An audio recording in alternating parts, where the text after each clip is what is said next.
축복받아야 합니다. 여러분 복 받기 원하죠?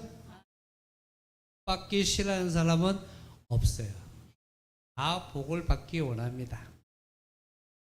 그래서 우리가 새해가 되면 어때요?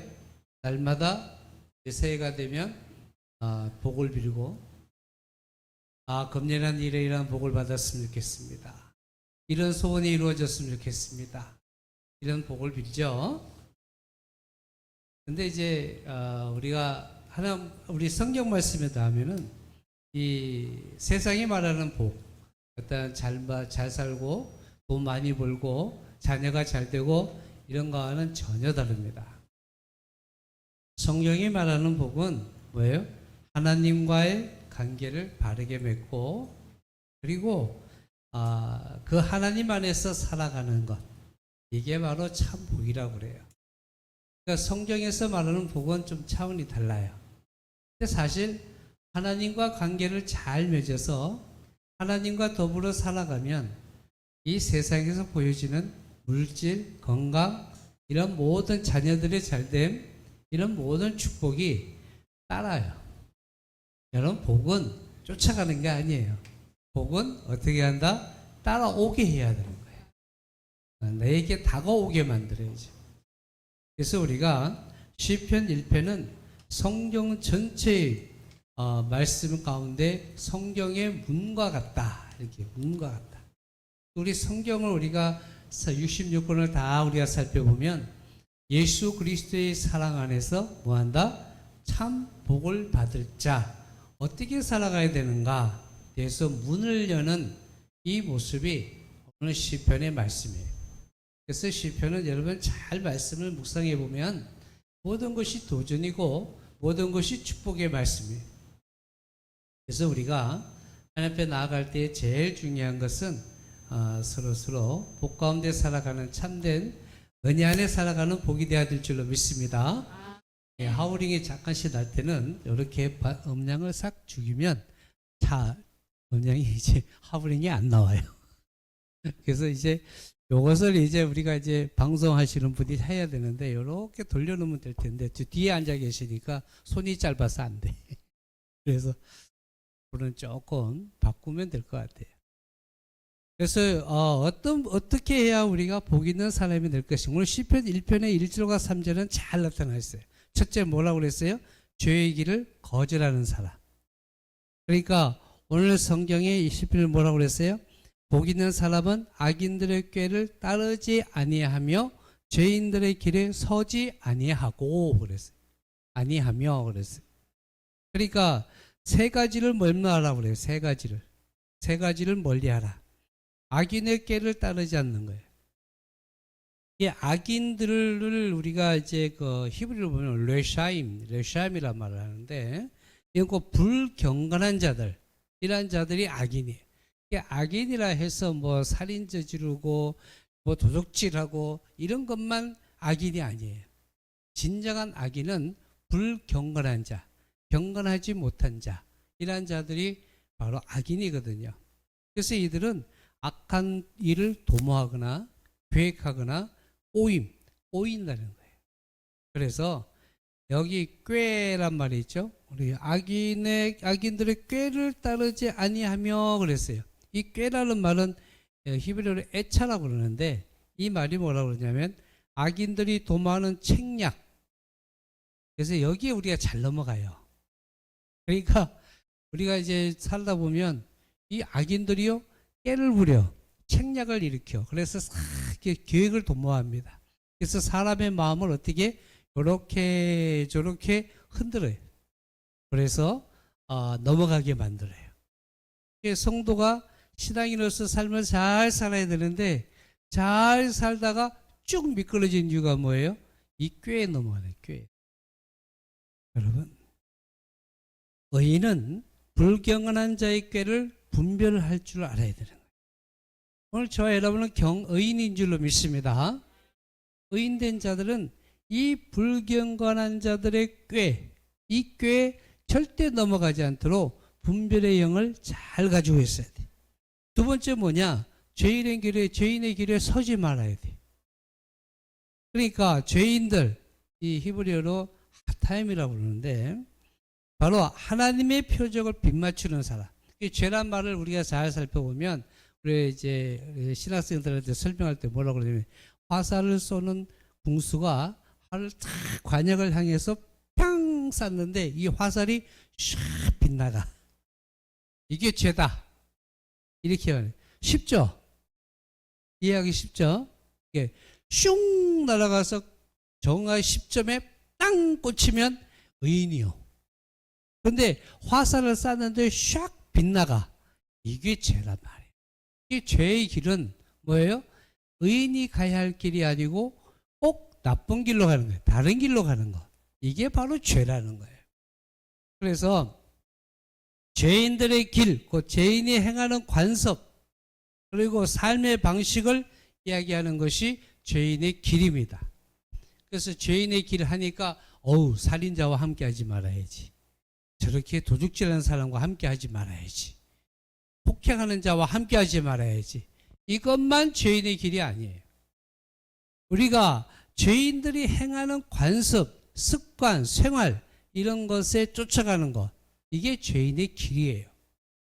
그래서 시편 16편 11절의 말씀에 확신을 우리가 가지는 것이 뭐냐면 주께서 생명의 길을 내게 보이시리니 주의 앞에는 충만한 기쁨이 있고 주의 오른쪽에는 영원한 즐거움이 있나이다. 주의 오른쪽에 뭐가 있어요? 영원한 즐거움. 그리고 주의 앞에는 뭐가 있어요? 충만한 기쁨. 그러니까 주님과 함께 걸어가야 돼요. 화살을 쏴도 어떻게 관역을 정확하게 10점에 맞춰야 될 줄로 믿습니다. 그러니까 하나님께는 뭐가 있다? 길이 있다. 그래서 그 길은 무슨 길? 생명의 길, 기쁨의 길, 영원한 즐거움이 넘치는 길. 길이 있는 거예요. 여러분, 우리가 죄인의 길에 절대 서지 않는 저와 여러분 되시길 간절히 축원합니다. 그리고 세 번째 뭐예요?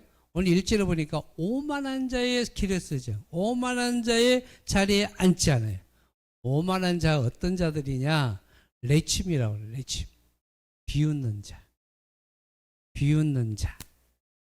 루처에서 온 말인데 신앙을 비웃는 거만하고 부패한 자들. 이러한 자들에서 온 말이 오만이에요. 오만. 그러니까 오만한 자는요. 교만하고 방자합니다. 그래서 하나님보다 높은 자리에 앉아 하나님의 백성과 하나님의 일을 비웃고 비판하고 비평하기를 일삼는 자. 이러한 자들이 오만한 자들이에요. 그래서 하나님을 비웃는 자들, 주님을 비웃는 자들, 이러한 자들은 다 오만한 자예요. 세상에 얼마나 많습니까? 여러분, 이러한 자들의 자리에 앉지 말아야 하는 거예요. 그래야 복 있는 사람이요. 스펄전 목사님이 이렇게 말을 했어요. 만약 어떤 자들이 그리스도를 따르는 사람들에 대하여 나쁜 말을 할 때에 용감하게 이렇게 외쳐라. 그 나쁜 일을 나에게 쏟아 부어라. 이렇게 외치라는 거예요. 여러분들이 좋아하든 싫어하든 나는 그를 사랑합니다. 하고 외칠 줄 알아야 돼요. 여러분이 아무리 주님을 싫다고 밉다고 불평하고 하다 할지라도 나는 주님을 사랑합니다. 하고 외칠 줄 아는 저와 여러분이 되어야 될 줄로 믿습니다. 자, 이 세 가지는 죄가 점점 깊어지는 과정이에요. 처음에는 악한 생각이 들고 그 다음엔 그 길을 따라가고 그 다음에 결국 그 죄인의 자리에 앉고 마는 것. 이런 과정이잖아요. 악인들의 꾀를 따르지 아니하며 죄인의 길에 서지 아니하며 오만한 자들의 자리에 앉지 아니하고. 여러분, 요게 바로요 뭐예요? 죄의 길에 들어가는 과정이요. 과정. 이 세 가지가 점점 이렇게 성장하는 거예요. 죄도 성장합니다. 악인도 성장해요. 그러니까 복 있는 사람은 이것을 처음부터 꺼내야 되는 거야. 뭐에? 유혹에 넘어가지 말아야 돼. 첫 발을 더디면 마지막 오만한 자의 자리에 앉는 거예요. 그러니까 처음에 유혹에 빠지지 않기를 간절히 축원합니다. 요셉은요, 애굽에서 유혹을 받았잖아요. 유혹을 받았어요. 보디발의 아내가 어떻게 해요? 요셉에게 같이 자자고 그러잖아요. 이 젊은 청년이 유혹에 넘어가야 안 넘어가요? 신앙이 없는 사람 넘어가요. 근데 요셉 뭐라고 그래요? 내가 어찌 하나님께 죄를 지으리까? 하고 단호하게 거절합니다. 그리고 형무소에 들어갔어요. 그래서 요셉은 거절해서 불이익을 당했습니까? 처음엔 불이익 같죠. 나중에 뭐예요? 애굽의 총리가 됐어요. 여러분, 죄를 피하는 사람은 당장은 손해보는 것처럼 볼 수 있어요. 결국 하나님께서 높이시는 줄로 믿습니다. 유혹에 넘어가면 안 돼요. 유혹에 넘어가요. 그러니까 여러분, 누가 나에게 돈을 줄 테니까 뭐 해서 이렇게 하세요. 이 악인의 꾀에 넘어가면 어떻게 돼요? 다 털려. 그래 안 그래요? 그걸 딱 맞고, 아니요, 나는 그거 필요 없어요. 공짜가 없는 건 내가 알아요. 싫어요. 그러면 털려요, 안 털려요? 안 털려요. 여러분, 절대로 꼬임에 넘어가지 않기를 간절히 축원합니다. 하나님의 말씀을 사랑하는 사람이 축복을 받아요. 오늘 성경에 복 있는 사람은 첫 번째 뭐라고 그랬어요? 죄의 길을 거절하는 사람이라고 그랬어요. 두 번째 뭐예요? 하나님의 말씀을 사랑하는 사람. 오늘 설교 요약이 주보에 다 있죠? 대지가 다 있습니다. 본문은 오직 여호와의 율법을 즐거워한다고 그랬어요. 성경에 2절에 보세요. 오직 여호와의 율법을 즐거워하여 그의 율법을 주야로 묵상하는 자로다. 여러분, 즐거워한다는 말은 뭐예요? 하나님 말씀을 무거운 의무가 아니라 큰 기쁨으로 대하는 것. 이게 즐거움이거든요. 주야로 묵상한다. 이 말은 밤낮으로 말씀을 마음에 품고 새긴다. 이 말씀을 이 문자로 해석을 하면 주야로 묵상한다. 그러니까 뭐라 그래? 아이고 목사님, 잠 안 자고 어떻게 성경을 읽어요? 이렇게 말을 해요. 문자로 해석하면 그래요. 그런데 성경은 문자로 해석해서는 안 돼요. 문자는 도움이에요. 하지만 성경은 영적으로 해석해야 될 줄로 믿습니다. 주야로 묵상한다 하니까 주야로 읽는다가 아니라 뭘 주야로 마음에 새긴다. 그건 늘 항상 말씀 가운데 산다. 이 말이에요. 의인된 자, 즉 언약의 백성은 그분의 언약의 말씀을 평생 읽고 준수한다. 이런 뜻이거든요. 그러니까 하나님을 사랑하는 방법이 어떤 방법이냐? 바로 이 방법이거든요. 하나님의 뜻을 알고 행할 수 있는 길. 그 결과 하나님을 사랑하는 방법이고, 그것을 통해서 복과 생명을 얻고 형통하게 되는 거예요. 복 있는 사람은 말씀을 억지로 읽지 않습니다.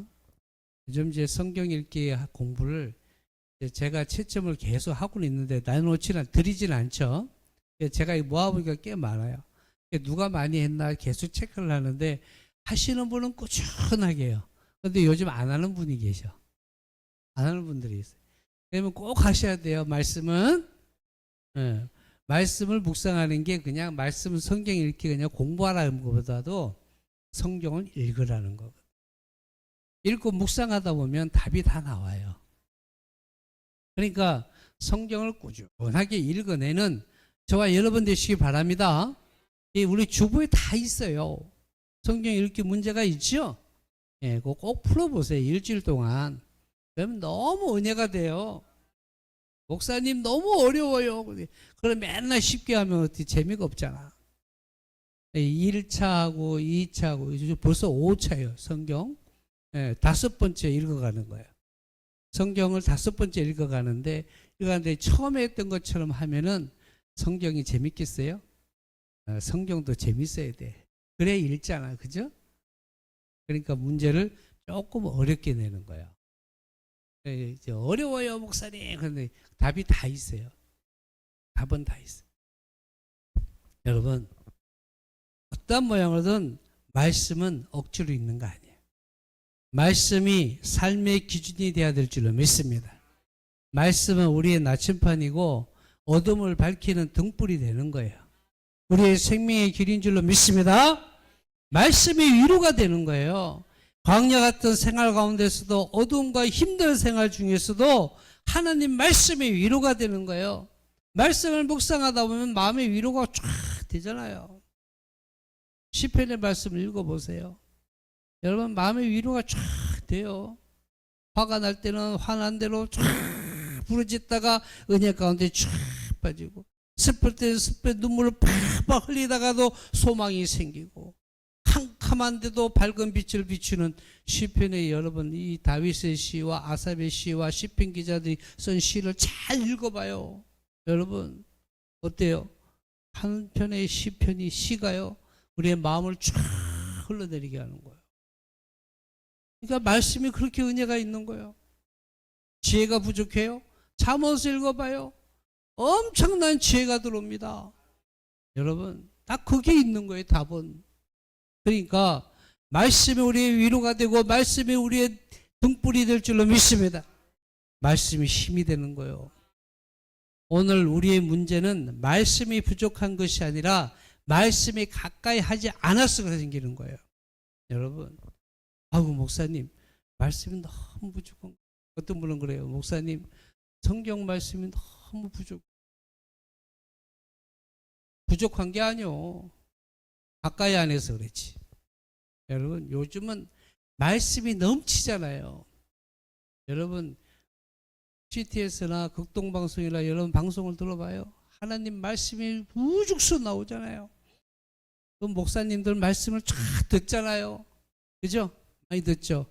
근데 여러분 그 말씀 많이 방송을 들어도 어떻게 해요? 은혜가 되는 듯 하면서 돌아서면 다 잊어버리지. 왜 그래요? 담임 목사님 말씀이 아니라서 그런 거예요. 왜 그러냐? 여러분 앞에 드려지는 이 담임 목사님의 말씀은 목사님 말씀을 준비할 때 여러분을 생각하고 준비하는 거예요. 하나님 말씀을 비추어서 여러분의 삶을 비추고 우리 사랑하는 성도들 개개인의 삶을 다 비추고 그러면서 말씀을 준비해요. 그러니까 여러분 때로는 그 말씀을 듣다 보면 어때요? 어떨 때는 가슴이 콕콕 찌를 때도 있지만 위로가 될 때도 있고, 어떤 때는 이게 뭔데 하는데도 한편으로 생각해보면 은혜가 되네 이런 생각도 들잖아요. 그죠? 왜 그래요? 여러분 마음을 다 알고 기도하잖아요. 지난 금요일날 기도회 할 때도 주야 하고 부르짖고 기도하는데 은혜가 너무너무 되는 거예요. 막 평상시 금요기도와 다르게 했습니다. 그래서 조금 콘티를 짜서 막 찬양을 하고 막 했어요. 마침 또 방송도 도와줘가지고 가사가 나오고 PPT로 작업해 주니까 얼마나 감사한지. 그래서 막 찬양하고 불러주셨어요. 그랬더니 기도의 소리가 더 크게 나오는 거예요. 더 은혜가 되는 거예요. 그래서 기도해 주신 말씀이 뭐예요? 기도의 자세, 기도자의 자세. 은혜가 되는 거예요. 여러분 하나님 말씀은 들으면 들을수록 은혜가 되는 줄로 믿습니다. 그러니까 말씀을 많이 보고 듣고 또 말씀을 늘 묵상하고 이런 삶을 살아가는 저와 여러분 되시고요. 그러면 축복받는 사람이 될 줄로 믿습니다. 매일 말씀을 읽고 묵상하는 사람은요 세상의 유혹 속에서도 흔들리지가 않아요. 어느 한 노 목사님은요 평생 새벽마다 성경을 읽고 기도하는 습관을 지켜갔어요. 그래서 어떤 모양으로든 사업도 하신 분이에요. 이 목사님은. 그리고 그 사업 가운데 실패도 있고 질병도 있었어요. 가족의 어려움도 있었어요. 그런데 마지막에 그의 간증을 들어보면 말씀이 나를 붙들었다. 이 간증을 남겼어요. 여러분 말씀이 우리를 붙잡습니다. 여러분 지금은 잘 몰라요. 지금은 여러분 살아가는 과정에서는 야 내 삶이 내가 노력해서 나를 붙잡았어 라고 생각할 수 있어요. 그러나 이후에 생각해 보면 모든 것이, 여러분 지나온 삶을 생각해 보세요. 하나님 말씀이 나를 붙들고 계신 거야. 그렇지 않고 내가 살아갈 수 없거든요. 그래서 말씀은 힘이 되는 거예요. 그래서 환경은 흔들려요. 믿음도 흔들리고 있습니다. 그렇지만 말씀을 부여잡은 사람은 믿음이 흔들리지 않습니다. 여러분, 말씀은 단순한 지식이 아니라 우리의 영혼을 살리는 생명의 양식인 줄로 믿습니다. 우리가 하나님께 붙어 있는 사람이 참 축복을 받을 줄로 믿습니다. 첫 번째 뭐라고 그랬어요? 축복받는 사람은 죄의 길을 거절하는 사람이 축복받습니다. 두 번째는 뭐라고 그랬어요? 하나님의 말씀을 사모하는 사람이 축복받습니다. 그랬어요. 세 번째는 하나님께 붙어 있는 사람이 축복을 받는 거예요. 여러분 축복받기를 바랍니다. 여러분, 복 있는 사람을 오늘 성경에 뭐라고 비유했어요? 시냇가에 심은 나무로 비유했습니다. 시냇가에 심은 나무. 시냇가에 심은 나무는 의인이에요. 다른 말로 표현하면 메마른 세상 속에서도 생명의 근원으로부터 영양분을 공급받아 시절을 따라 풍성한 열매를 맺는 사람. 이러한 사람이 의인입니다. 시냇가에 심은 나무예요. 여러분, 나무를 갖다가 광야가 마른 땅에다 심어봐요. 물도 없는 곳에 심어봐요. 나무가 오래 살합니까? 죽습니다. 말라 죽어요. 근데 시냇가에 심은 나무는 어때요? 물이 항상 공급이 돼. 영양분이 항상 공급이 돼. 그러면 시냇가에 심은 나무는 열매를 쫙 맺습니다. 바람에 나는 겨. 이 바람에 나는 뭐예요? 악인입니다. 오늘 성경의 3절을 보면 그런 시냇가에 심은 나무가 철을 따라 열매를 맺으며 그 잎사귀가 마르지 않은 것 같으니 그가 하는 모든 일이 다 형통하리로다 그랬어요. 바람에 나는 겨는 악인이에요. 뿌리가 없고 가벼워 한란과 심판에 바람이 불 때 견디지 못하고 사라지는 것. 이게 바람에 나는 겨거든요. 그래서 4절에 보면 악인들은 그렇지 아니하며 오직 바람에 나는 겨와 같도다. 그래서 바람에 나는 겨는 악인을 표현하는 거예요. 그래서 그는 뿌리가 없어가지고 바람이 불면 휙 하고 사라집니다. 하나님이 인정해야 될 줄로 믿습니다. 하나님이 인정하는 사람은 시냇가에 심은 나무와 같은 사람. 하나님은 의인의 길을 지키시고 인정하시지만 악인의 길은 결국 망하게 합니다. 시냇가의 나무는 가뭄이 와도 뿌리가 물을 공급받고 하나님께 붙어있는 사람도 마찬가지인 거예요. 사랑하는 성도 여러분, 하나님께 붙어있는 사람은요, 시험이 와도 무너지지 않아요. 실패가 와도 다시 일어섭니다. 눈물이 있어도 소망을 잃지 않습니다. 하나님께 붙어있는 사람은. 형통이란 말, 여러분, 모든 일이 내 뜻대로 되는 것이 형통이 아니에요. 형통이란 단어를 잘 여러분 보면 하나님께서 모든 일을 선하게 이끄시는 은혜, 이 단어의 해석이에요. 이 형통이란 말은 형통하게 하여 주시옵소서. 여러분, 이 의미를 잘 알아야 돼요. 모든 일이 잘 되게 하여 주시옵소서. 내 뜻대로 되게 하여 주시옵소서. 이것이 아니란 말이에요. 형통이라는 것은 하나님 모든 일을 하나님 뜻에 선하게 이끌어 주시옵소서. 이게 형통이에요. 하나님이 이끄시면 다 되는 거예요. 여러분, 대나무는요, 처음 몇 년 동안 여러분 자랄 때 보면 거의 자라지 않는 모습이에요. 대나무. 여러분, 대나무 보면, 중나무 보면 쫙 뻗어 있잖아요. 그죠? 근데 그 대나무가 처음 심어 놓으면 몇 년 동안은요, 자라지 않는 것 같아요. 이게 언제 자라지? 자라지 않을 것 같은데 인내가 부족한 사람은 그 대나무 잘라버립니다. 그렇죠? 뽑아버리고 잘 자랄 거 심으려고 그래요. 그러나 시간이 시간 몇 시간 동안 그리고 시간이 흐르면 흐를수록 땅 속에서 뿌리를 깊게 내려요.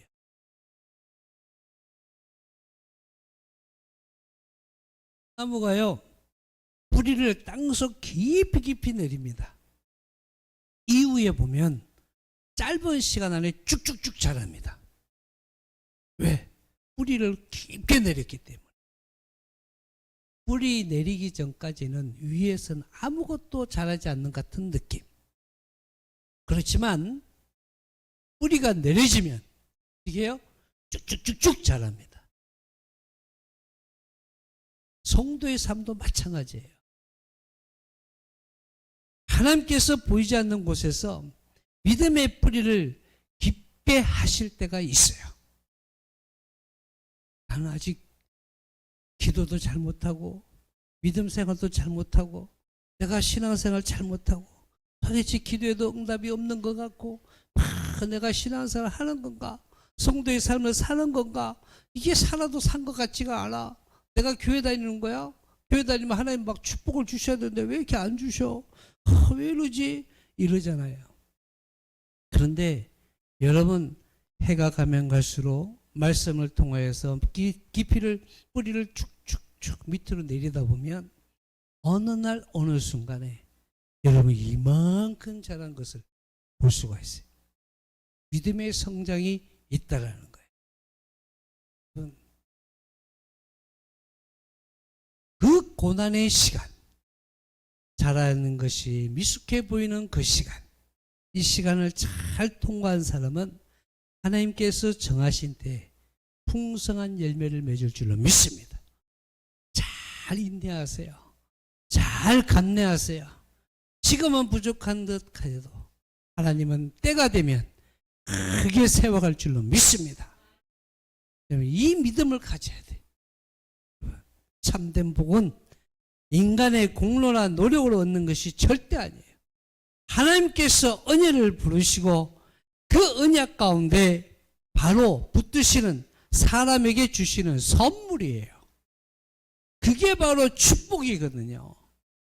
하나님의 선물. 때가 돼야 됩니다. 아브라함이 복을 받은 것도 다윗이 회복된 것도 베드로가 다시 세움을 받은 것도 다 하나님의 은혜였습니다. 여러분 우리는 복을 받기 위해 하나님 믿는 것이 아닙니다. 여러분 복 받기 위해 믿는 것이 아니에요. 하나님을 믿기 때문에 이미 가장 큰 복을 받은 사람인 줄로 믿기를 간절히 축원합니다. 하나님을 믿기 때문에 우리는 복을 받은 거예요. 그 열매가 크고 작음이 차이가 있지 이미 우리는 축복받은 사람이에요. 여러분 그 복의 결정은 누가 해요? 주님이 하시는 거예요. 주님의 결정한 대로 우리에게 부어주시는 줄로 믿습니다. 사랑하는 성도 여러분 우리 모두가 축복받는 사람인 줄로 믿습니다. 하나님 믿는 그 순간부터 예수를 내 안에 영접한 순간부터 우리는 축복받을 자입니다. 우리는 축복받은 자로 정함받은 줄로 믿습니다. 사랑하는 성도 여러분 오늘 하나님께서 우리에게 묻고 계세요. 너는 어떤 사람이 되기를 원하느냐? 여러분 어떤 사람 되기를 원하세요? 축복받는 사람 되기를 원하시죠? 세상은 성공한 사람이 되라고 말하지만 하나님은 복 있는 사람 되라고 말씀하십니다. 우리는 복 있는 사람 되시길 바랍니다. 첫째로 뭐라고 그랬어요? 죄를 멀리하는 사람. 둘째는 뭐라고 그랬어요? 말씀을 가까이 하는 사람. 셋째는 뭐라고 그랬어요? 하나님께 깊이 뿌리 내리는 사람. 이 시간 잠깐 눈을 감을까요? 하나님 계절이 바뀌어도 흔들리지 않는 시냇가의 나무처럼 우리의 삶도 하나님의 때때에 따라서 아름다운 열매를 맺는 삶이 되게 하여 주시옵소서. 하나님, 죄를 멀리하는 사람이 되게 하시고 유혹에 빠지지 않는 사람 되게 하시고 말씀을 가까이 살아가는 그런 사람이 되게 하여 주시옵소서. 이제부터 하나님께 깊이 뿌리 내린 사람 되겠습니다. 하나님께 꽉 붙어 있는 사람 되겠습니다. 하나님, 때에 따라 축복으로 허락하여 주시옵소서. 이 시간 우리 함께 결단해 기도합니다. 하나님, 죄를 멀게 하여 주시옵소서. 말씀을 가까이 사는 사람이 되게 하여 주시옵소서. 하나님께 깊이 뿌리박는 사람이 되게 하여 주시옵소서. 그렇게 되기를 원합니다. 하나님 축복받는 사람이 되게 하여 주시옵소서. 다같이 주 3참에 기도합니다. 주여! 주여! 주여!